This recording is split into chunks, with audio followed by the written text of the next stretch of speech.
ഇന്ന് ഞാൻ ഉണ്ടാക്കുന്നത് ആരോഗ്യദായകമായൊരു ഭക്ഷണമാണ്. ഒരു നേരത്തെ ഭക്ഷണം. അതിന് വേണ്ടത് കുറച്ച് റാഗി, അതേ അളവിലാണ് ഗോതമ്പ്. സാധാരണ റേഷൻ കടയിൽ നിന്നെല്ലാം കിട്ടുന്ന ഗോതമ്പ് കുത്തിയിട്ടൊന്നുമില്ല, അതിൻ്റെ തവിടൊന്നും കളയാത്ത അത് കുതിർത്തതാണിത്. പാവപ്പെട്ടവരെ ബൂസ്റ്റെന്നോ കോംപ്ലാനോ ഹോർലിക്സെന്നോ എന്ത് വേണമെങ്കിലും വിശേഷിപ്പിക്കാം. അതിനേക്കാളേറെ ഗുണമുണ്ട്. വിലയാണെങ്കിലും വളരെ തുച്ഛമായ വിലയേ ഉള്ളൂ. ശരീരത്തിന് വളരെ നല്ലതാണ്. ബുദ്ധിവികാസത്തിനും എല്ലിൻ്റെ വളർച്ചക്കും. ആദ്യം തന്നെ ഇത് അരച്ചെടുക്കണം. ഇത് ഞാൻ രണ്ടും കഴുകിയിട്ട് കുതിർത്ത് വെച്ചതാണ്. ആദ്യം റാഗി അരക്കണം. കുറച്ച് വെള്ളം ഒഴിച്ചിട്ട് അരച്ചെടുക്കുക. നന്നായിട്ട് റാഗി നന്നായി അരച്ചെടുത്തിട്ടുണ്ട്. അതിലേക്ക് തന്നെയാണ് ഇനി ഗോതമ്പ് ചേർത്ത് കൊടുക്കുന്നത്. വളരെ കുറവല്ലേ ഉള്ളൂ, മാറ്റേണ്ട ആവശ്യമില്ല.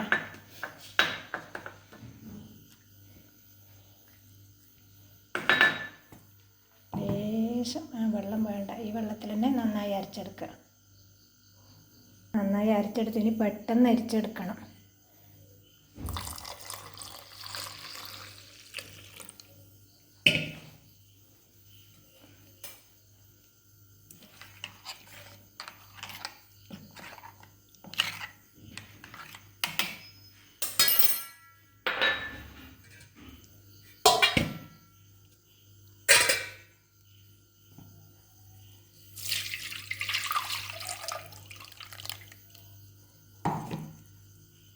നന്നായി അരിച്ചെടുത്തു.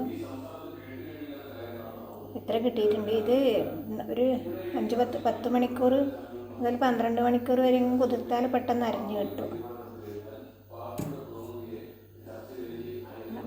ആ വെള്ളം നന്നായിട്ട് ചേർത്തിട്ട് ഞാനുള്ളത് ഇനി അടുപ്പത്ത് വെക്കാൻ വേണ്ടിയെങ്കിൽ കുറച്ച് ഇതിന് വേണ്ടത് പാല്, ഒരു ശർക്കരേൻ്റെ ഒരു ചെറിയ കഷ്ണം ചേർക്കുന്നുണ്ട്. ഞാൻ ചുവട് കട്ടിയുള്ള ഒരു പാത്രത്തിലേക്ക് മാറ്റി പിന്നെ കുറച്ച് പാലൊഴിച്ച് കൊടുക്കുന്നുണ്ട്. പിന്നെ ഒരു ശർക്കരേൻ്റെ പകുതി,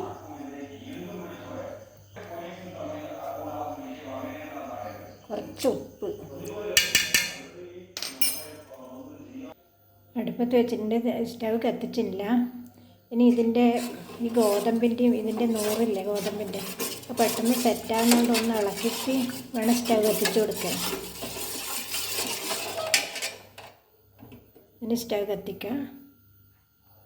സ്റ്റവ് കത്തിച്ചാൽ അപ്പം തന്നെ ഇളക്കണം.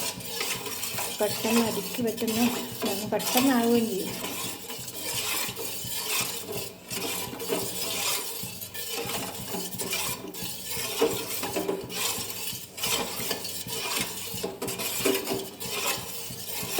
കുട്ടികൾക്കെല്ലാം 7-ാം മാസം തൊട്ടിട്ട് കൊടുക്കാൻ പറ്റുന്നതാണ്. എല്ലാ പ്രായക്കാർക്കും വളരെ നല്ലതാണ്. ഹെൽത്തിന് തയ്യാറാക്കാനും വളരെ എളുപ്പമാണ്. ഇപ്പോൾ റേഷൻ കടയിൽ നിന്നും ഗോതമ്പ് ഇഷ്ടംപോലെ കിട്ടുന്നുണ്ട്. ഗോതമ്പിൽ ധാരാളം ഫൈബറും പ്രോട്ടീനും നല്ലോണം അടങ്ങിയിട്ടുണ്ട്. ശരിയായ ഗോതമ്പ് തന്നെ ഉപയോഗിക്കണം. പൊടിയും കുത്തിയ ഗോതമ്പിലും തവിടിൻ്റെ അംശം കുറവായിരിക്കും.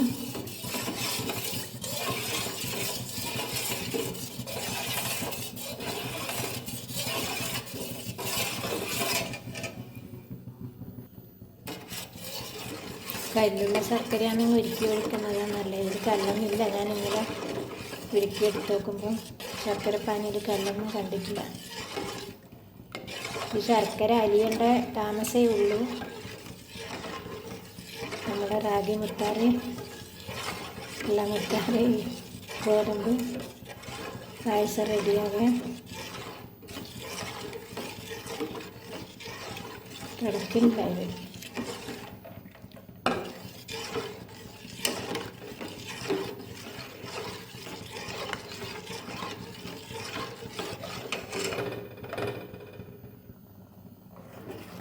നിർത്താതെ ഇളക്കണം. തിളക്കുന്ന സമയം കൊണ്ട് ഇത് റെഡിയാകും. പക്ഷെ അത്ര വരെയും ഇവിടുന്ന് ഇവിടെയും തെറ്റാൻ പാടില്ല. ഇളക്കിക്കൊണ്ടിരിക്കണം. കൊഴുത്ത് വരുന്നുണ്ട്, തിളച്ചില്ല.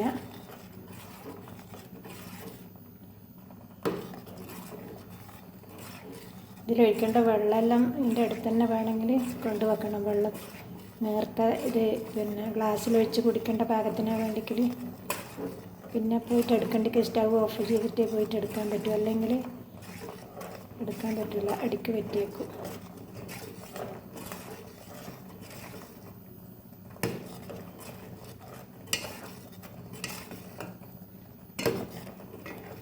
ശർക്കര നന്നായിട്ട് ഇതിൽ ലയിച്ചിട്ടുണ്ട്.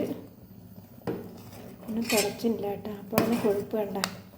ആകെ 2 ടേബിൾ സ്പൂണോളം എടുത്തിട്ടില്ല. അതേ അളവ് പാലും, ഒരു ശർക്കരേൻ്റെ പകുതി,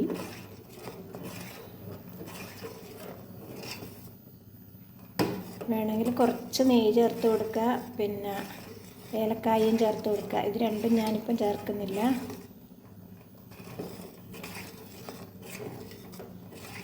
ആഴ്ചയിൽ ഒരു ദിവസമെങ്കിലും ഇങ്ങനെ കുടിക്കാൻ പറ്റുമെങ്കിൽ ശരീരത്തിന് വളരെ നല്ലതാണ്. വലിയ പ്രയാസമൊന്നുമില്ലപ്പോൾ, 5 മിനിറ്റ് വേണ്ടു.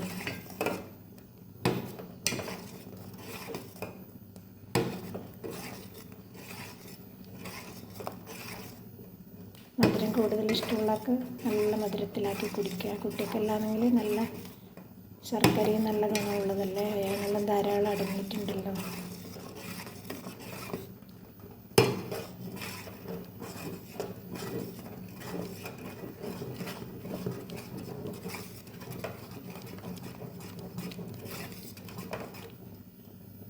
തിളച്ചു ഉണ്ടാ, ഗ്ലാസ്സിൽ കുടിക്കേണ്ട ഭാഗത്ത് ഇത്രയും അധികം ഉണ്ട്. അത്രയും 4 ടേബിൾ സ്പൂണോളം എടുത്തിട്ട്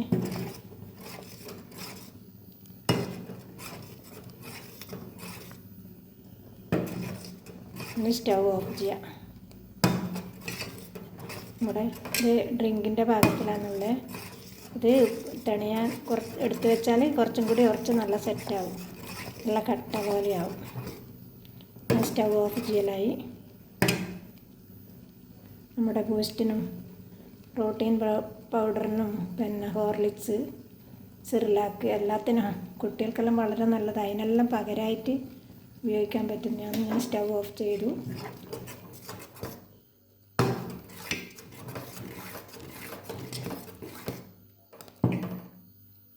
നമ്മുടെ രാത്രിയത്തെ വൈകുന്നേരത്തെ ഭക്ഷണം റെഡിയായി.